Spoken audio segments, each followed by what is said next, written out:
ಮುಸ್ಲಿಮನೇ ಆಗು, ಬೌದ್ಧ ಕ್ರೈಸ್ತನೇ ಆಗು, ಏನಾದರೂ ಆಗು, ಮೊದಲು ಮಾನವನಾಗು.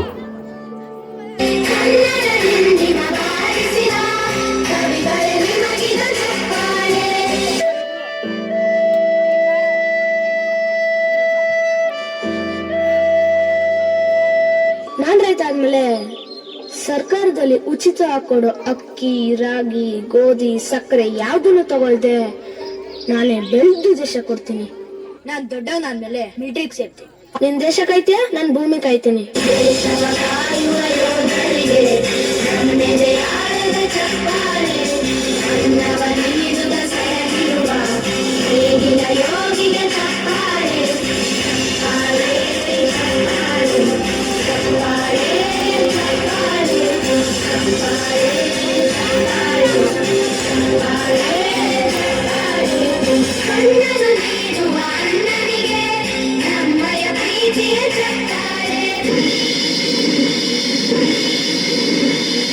ನ್ಯಾಯ, ನೀತಿ, ಧರ್ಮ, ವೀರ ಪರಾಕ್ರಮಗಳ ನಾಡೆಂದೇ ಲೋಕ ಪ್ರಸಿದ್ಧಿ ಹೊಂದಿರುವ ಈ ದುರ್ಗದ ಮಣ್ಣಿನ ಮೇಲೆ ತಲೆಬಾಗಿ ನವಾಬ ಸಾಮ್ರಾಜ್ಯವನ್ನು ಆಳುವುದನ್ನು ನೋಡುವುದಕ್ಕಿಂತ ತಲೆ ಹೋದರೂ ಸರಿಯೇ. ಈ ದುರ್ಗದ ಮುಂದಡಿ ನೆಲವನ್ನು ಸಹ ನಾನು ಅವರಿಗೆ ಒಪ್ಪಿಸಲಾರೆ. ಇದು ಏಕನಾಥೇಶ್ವರಿಯ ಮೇಲಾಣೆ.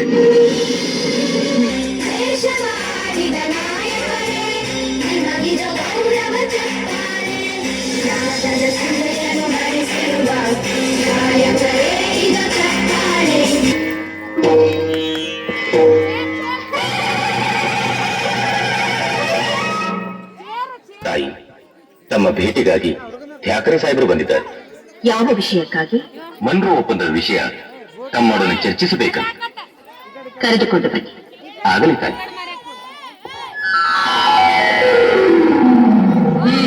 ಬಂದ ವಿಷಯ ಕಪ್ಪ ಕೇಳುವುದಕ್ಕೆ. ಏನು ಕಪ್ಪ?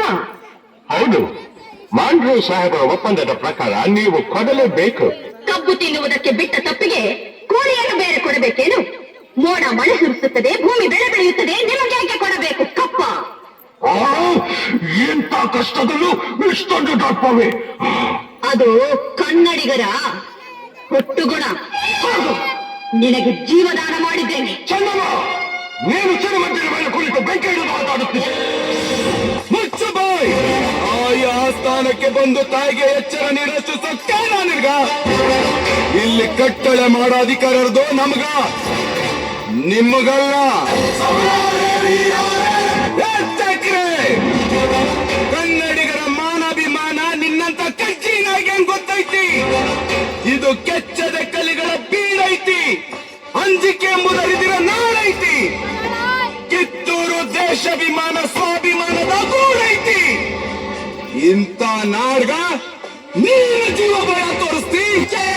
ಅಪ್ಪಣೆ ಕೊಡಿ ತಾಯಿ. ಕಾಲ್ ಕೆದರಿ ಜಗಳಕ್ಕೆ ನಿಂತಿರಿ ಅಂತ ಕೆಂಪು ಗೊತ್ತಿ ತಲಿನ ಅಷ್ಟೇ ಟಕ್ಕರ್ ಹಾಕ್ತೀನಿ.